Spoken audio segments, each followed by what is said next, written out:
dels criteris que històricament s'ha emprat per determinar si un organisme és un animal o no és el fet que es pugui moure d'un lloc a un altre. Això serveix tant per un elefant com per un ocell. Però què passa en el medi aquàtic? Els peixos, igual que els animals terrestres, també fan desplaçaments que poden ser considerables. Però i els animals invertebrats marins? Si donem una ullada a l'extraplom d'una roca a uns 15 metres de fondària, podrem veure que hi ha un important recobriment d'organismes.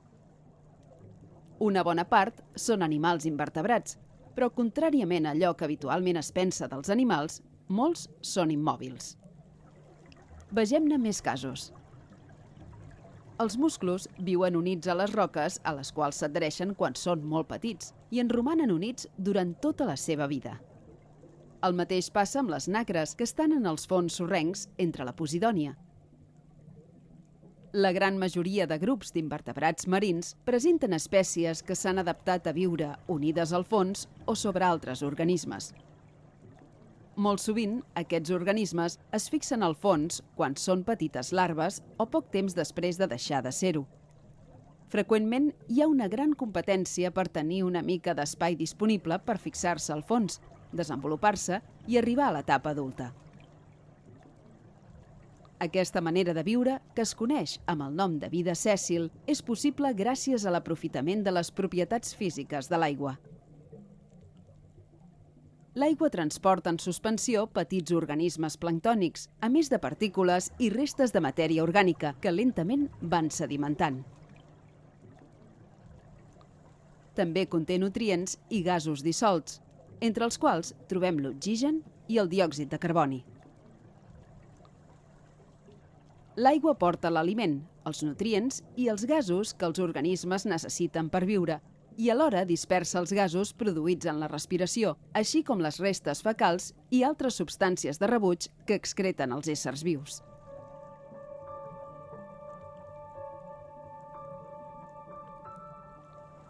Per poder tenir una vida sèssil, els organismes animals han desenvolupat diverses solucions. Aquest animal, un cerianthus, està envoltat per un eixam de petites gambetes. Això representa l'oportunitat de poder aconseguir una bona quantitat d'aliment. Les gambetes que entren en contacte amb els tentacles i queden adherides gràcies a la infinitat de cèl·lules urticants que té a la cutícula. Aquestes cèl·lules disparen una mena de dards verinosos que es claven a les seves preses. Això es pot veure molt bé alentint les imatges. Observem com als tentacles hi ha una gran quantitat de petits crustacis enganxats. Per més que ho intentin, no podran alliberar-se. Més tard, el cerianthus se'ls anirà engolint.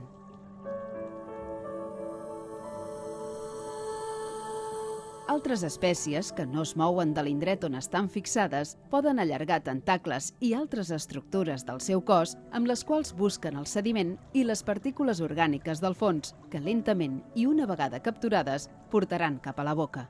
És el cas d'aquest cuc poliquet, o el més espectacular, de la bonèlia. Aquesta mena d'estructura en forma de Y és la trompa d'un animal que té unes mides semblants a les d'una oliva.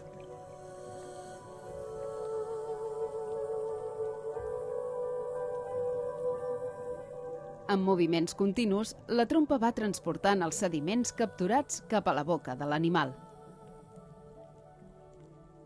La trompa pot tenir més d'1 metre de longitud, però és retràctil, és a dir, que en qüestió de segons es pot encongir fins a mesurar només uns pocs centímetres.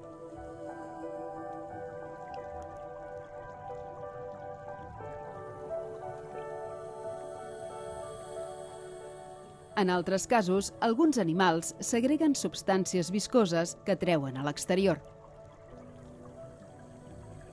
Aquesta mucositat és una trampa on s'hi queden enganxades petites partícules. Quan l'organisme ingereix la mucositat, menja també les partícules o animals que s'hi han adherit.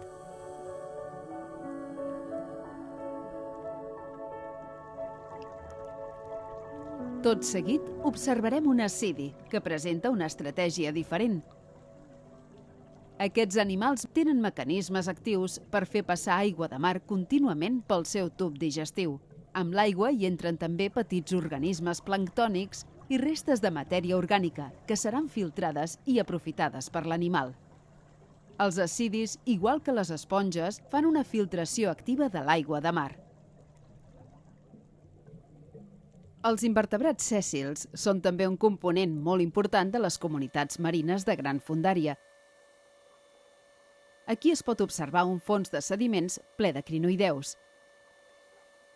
Aquests equinoderms, amb els braços oberts, fan una mena de xarxa amb la qual intenten capturar l'aliment que necessiten per sobreviure. La seva font d'aliment són les partícules de matèria orgànica procedents de la descomposició dels animals i algues que van caient des de les capes més superficials del mar, tot i que també capturen els petits organismes planctònics que transporten els corrents marins cap a aquestes fondàries. Segons les espècies, unes poden viure sobre les capes del fons i altres poden tenir una part del seu cos enterrada dins el sediment. També, units a les superfícies dures de les roques o de les pedres, hi viuen nombrosos invertebrats, com ara diversos cucs poliquets, tant els que formen tubs individuals com els que construeixen grans estructures sòlides on hi viu una munió de cucs. Igual que en zones més superficials, a més fondària també hi pot viure una bona quantitat de gorgònies i de coralls.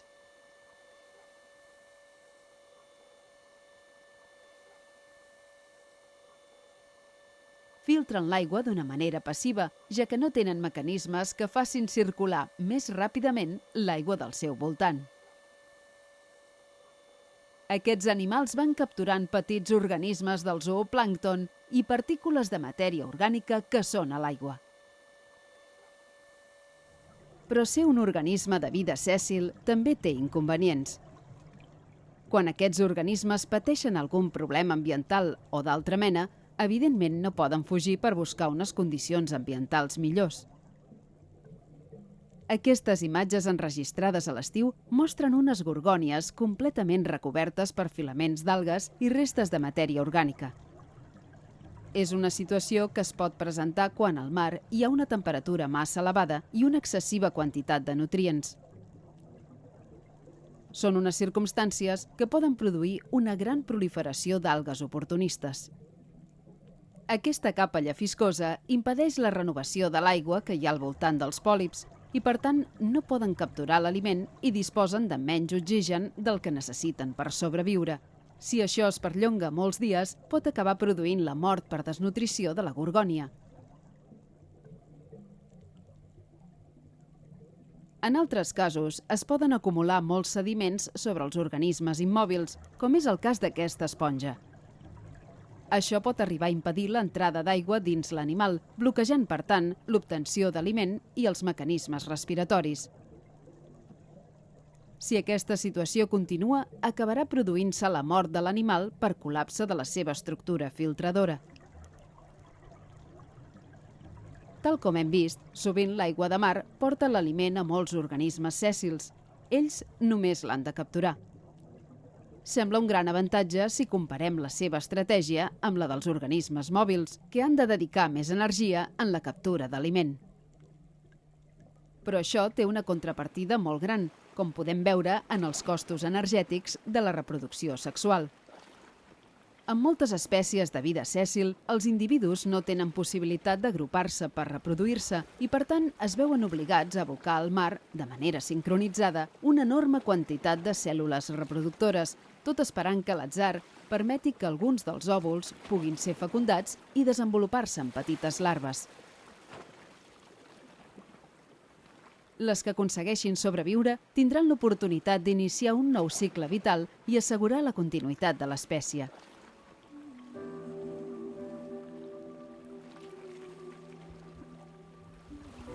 De tota manera, hi ha espècies que poden reproduir-se asexualment. És una manera de compensar parcialment les dificultats de mantenir les poblacions d'una espècie només mitjançant la reproducció sexual, sobretot de cara a colonitzar nous espais. Tal com hem pogut veure, el medi aquàtic ofereix als animals unes maneres de viure força diferents de les que trobem en els animals que viuen al medi terrestre.